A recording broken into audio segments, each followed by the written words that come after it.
In today's lecture, we're going to cover the French Revolution and the effects the Enlightenment had on it and what kind of started it and effects it had on Europe as a whole. So we're going to start with 3.6, which is the French Revolution begins, but we're also going to throw 3.7 in here later. Important vocab. This is going to be a little more difficult than other vocab because a lot of these words are French. So Ancien Regime is the old order. This is the old government of France, which I will explain. It will make sense. The estates are the three different legislative bodies that made up like the government of France. Bourgeoisie is going to be a critical one for you to understand, not only for this unit, but all the way through the Cold War. And bourgeoisie just means the middle class. They're usually the upper crust of the middle class. The States General will go over, tennis court oath will also go over, but I want them to be on here. The Bastille is just a giant fortress that was located in Paris and was used as like the king's main prison during the French Revolution. Suffrage always means the right to vote, and nationalism is also crucial. It's going to be very, very important for World War I as well. And nationalism is just a strong feeling of pride in your country, where you have pride in your nation of being French or German or American. Two of the most critical people of the French Revolution are going to be the last king and queen of France. So you have Louis XVI down there in the bottom left, and you have Marie Antoinette. And you can just tell from their paintings they have that they live a very, very expensive lifestyle that is going to be in a great contrast to a lot of their subjects. So this video here is a great review to explain the French Revolution if you need it. It's just a TED Talk. It's pretty interesting, and it can kind of summarize these notes very quickly.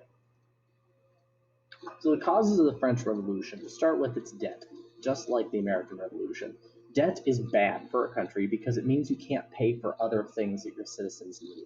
And France had fought two very, very destructive wars, the 7 Years' War that they lost and the American Revolution that they supported the Americans in. The monarchy also lived a very expensive lifestyle. We're talking spending the entire revenue of a French town for a year for a feast. And then to add to that, there's a bad harvest in the 1780s, so food is in a shortage for the regular citizens of France. You can see from the painting on the right that you have the monarchy and the clergy, so the Catholic Church, kind of sitting on the back of the average French citizen and breaking their back. They're too expensive, they're too heavy for the rest of France to support. So France's social system was very outdated by this time in Europe, by the 1780s, and they had a social system made up of the three estates. And social just means like where people are in society. So the three estates were the clergy, the nobility, and the bourgeoisie, and everybody else.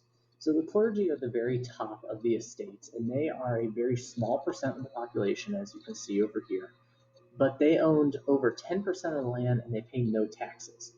The second estate is made up of the old nobility, and they own most of the land. They have little income because they live off their land, but again, they pay no taxes. So the third estate, which is the bourgeoisie, is the top of the middle class and made up 98% of the population, and everybody else paid all the taxes, but were jammed into this one estate.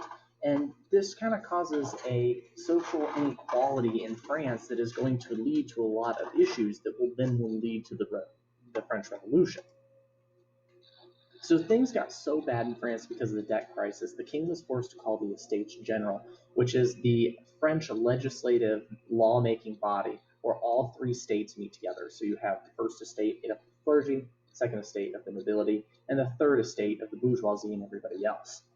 Traditionally, voting was done on a basis of each estate got one vote per.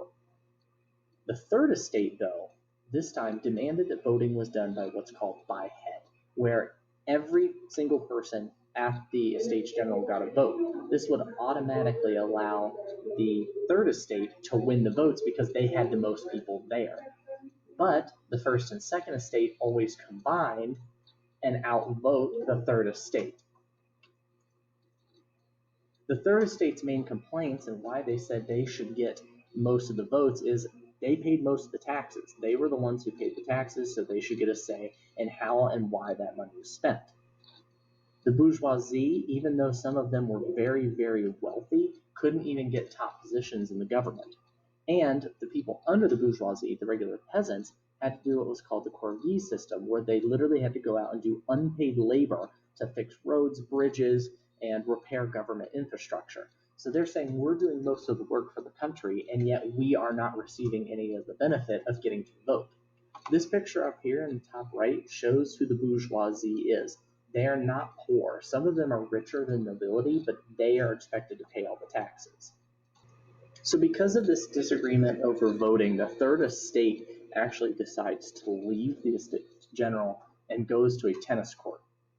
And there they declare themselves the National Assembly, and they all sign the tennis court oath. And what they say is they will not disband, and they're going to make France a written constitution based on Enlightenment ideas. And this does not sit well with the king or the First and Second Estate at all. So the king actually locked them out of the Estates General, and that's why they had to go to the tennis court. And that was kind of the final straw. So there was like this calm period where nobody knew what was going on with the government, and there began to be rumors that the king was going to dissolve the National Assembly. Troops started gathering around Paris, and people thought that the National Assembly was going to be arrested. So the people of Paris stormed the Bastille. You can see in the upper right-hand corner here, and the lower right-hand corner here, the Bastille. It was a giant old medieval castle that housed weapons and gunpowder of the king's army, and it held political prisoners. So the people took the fortress and stormed it, and they got the weapons and the gunpowder, and this is really seen as the start of the actual French Revolution. During this whole time when the revolution is really starting, the National Assembly creates the Declaration of the Rights of Man and of the Citizen. The key thing about this, it is not a constitution. It's kind of like the Declaration of Independence in the American Revolution. And it just lays out, their grievances against their king and the basic rights that citizens have. And it's very similar to the American Declaration, where they say that citizens have natural rights like liberty, property, security, and they add resistance to oppression. They say that every man has a right to a trial and no illegal imprisonment, and that everybody should have freedom of religion. It's just spelling out their reasons for going against the king and what they're going to kind of push for in the new government. Women played a huge part in the French Revolution because they were kind of the people who felt the food shortages the most, but they were actually excluded from the Declaration of the Rights of Man and of the Citizen. But one of the crucial things women did was they marched on Versailles. So because of the food shortages, women began to worry that they didn't have enough to feed their families. And they heard that the queen was actually hoarding grain and different foodstuffs at the Palace of Versailles. Versailles is only a short march walk away from Paris, but it was its own separate city almost for the king. So they marched to Versailles, surround it, and the key thing is they forced the king to return to Paris. By forcing their king to return to Paris, he now has to answer to the National Assembly. Because the king is back in Paris because of the Women's March, the Constitution of 1791 is signed, and this turns France into a constitutional monarchy where the king is technically still the king, but the new National Assembly has the power to make laws. The church, which had so much power and didn't pay any taxes, was formally put under control of the government so that its land and wealth could be redistributed to different people, and all tax-paying male citizens could vote. The king signed it, but then he tries to escape, and that is going to cause people to distrust the king, and it's going to lead to a new phase of the revolution. So that new phase of the revolution is going to be what chapter 3.7 covers, and that's what we call the radical phase of the French Revolution. So because France was surrounded by a bunch of monarchies and it had suddenly turned to democracy, these monarchies don't want that. Monarchies and democracies don't really work well together usually.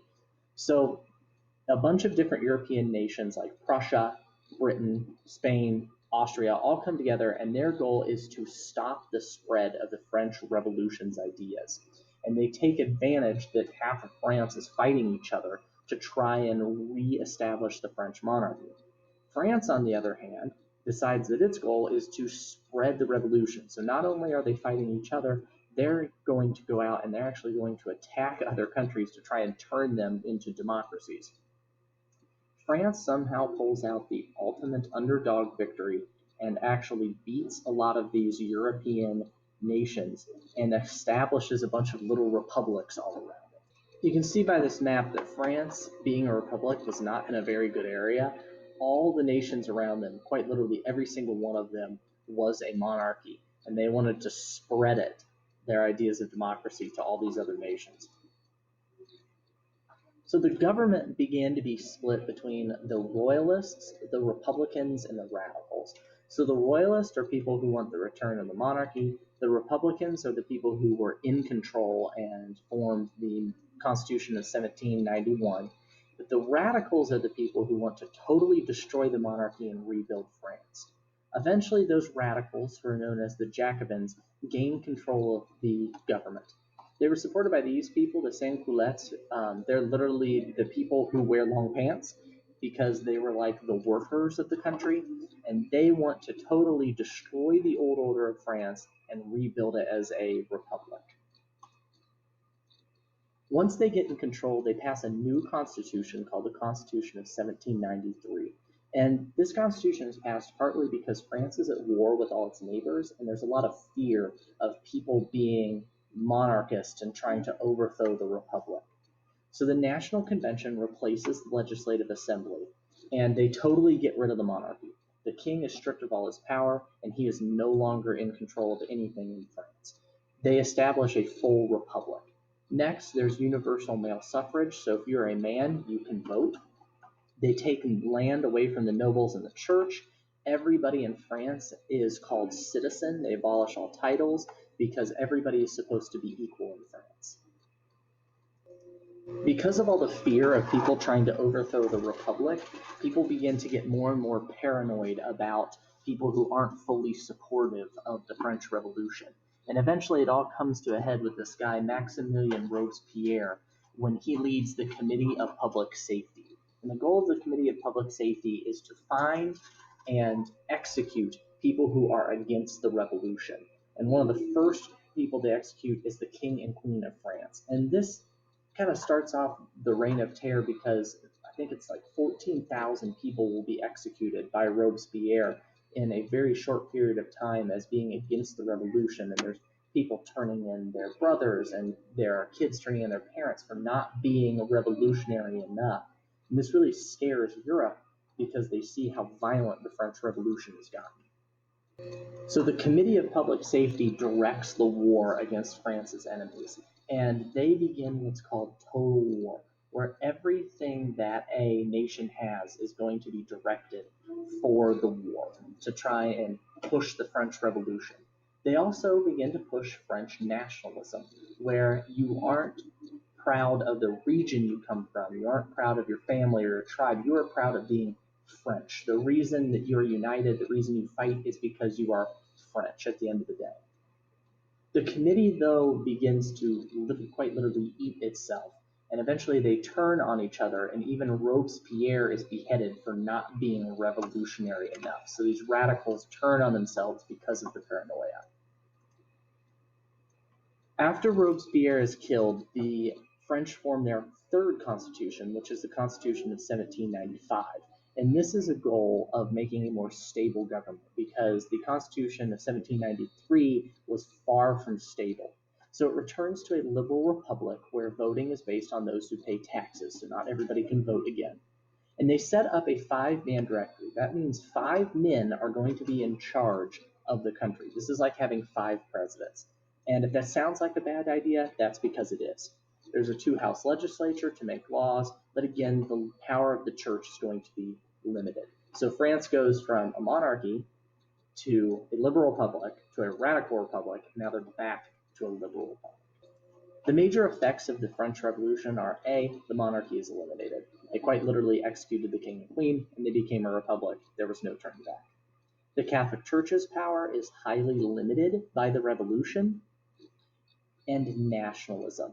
If you look at that painting below, you can see all the French flags, the people being proud of their soldiers. They're now proud of being French. That's why you fight. That's why you serve your country, because you're proud of it. A positive thing is that Enlightenment ideas do spread. So as the French move around and fight these wars, they spread the ideas of republican government, separating powers, of rights. And this is really going to change how Europe governs itself for a long time. So you can see on this slide here, again, the major effects of the French Revolution just stated in a different way. So I hope this video helped make sense of the French Revolution a little bit. And if you missed the previous lecture on the American Revolution, you can see the video here. And when I get it done, the next lecture on Napoleon will be in the bottom right-hand corner.